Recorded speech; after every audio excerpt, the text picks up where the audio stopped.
The 2007-2008 food price crisis really caught Asian and ADB policymakers a bit by surprise. And what happened was it kind of refocused some of their attention back on the sector. And when they looked at agriculture, what they found is that a lot had changed since they were previously involved. Many of the things like policy reforms have actually been successful and are starting to take root. And what you see because of those is there's more room for the private sector vis-a-vis the state and agriculture. This has created a lot more opportunities just for agriculture and agribusiness.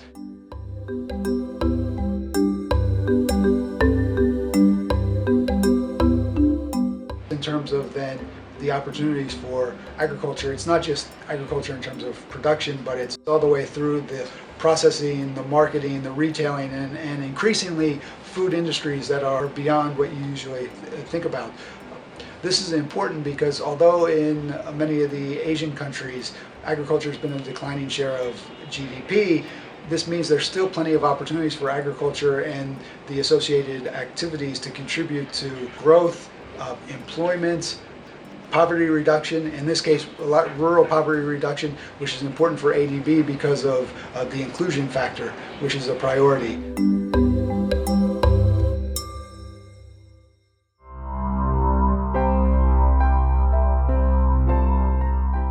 Today's world, the consumer end of the chain has much more influence on what things are grown, how they're produced, and it affects every actor in the chain. So if a group of actors in the chain, starting with the farmers, can actually work together and develop a product that meets these requirements, oftentimes they're able to get a premium price that is actually higher than the sum of all the individual inputs. Given this context, IED thought it was important to do an evaluation at this point, really focusing on learning and how lessons can be drawn from its experience in commercial agriculture to help ADB develop better and improved agriculture value chain projects.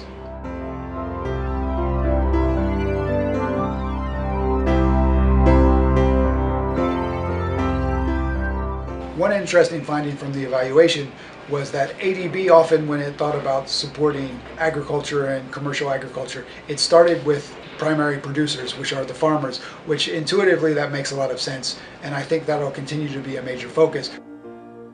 In Asia in particular, many farmers are already engaged in commercial agriculture, but they're still limited in terms of some of the skills and technical abilities and inputs that are required to really allow them to take full benefit of a value chain. Many of these skills and other requirements aren't easy to get in the short term. So development partners, I think, need to somewhat change their perspective on the time horizon in terms of what's realistic and how long it would take to actually bring small farmers up to speed for them to become active and responsible members of the value chain.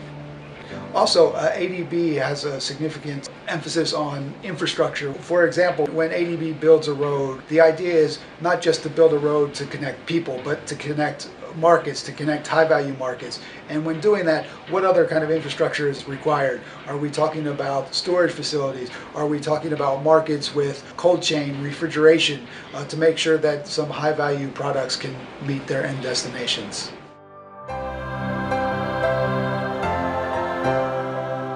Value chains, to be successful, require lots of different inputs.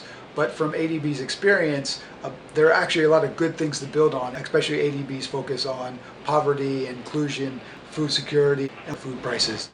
Value chain is something that ADB, I think, and other donors can take forward in a positive way and deliver good development outcomes.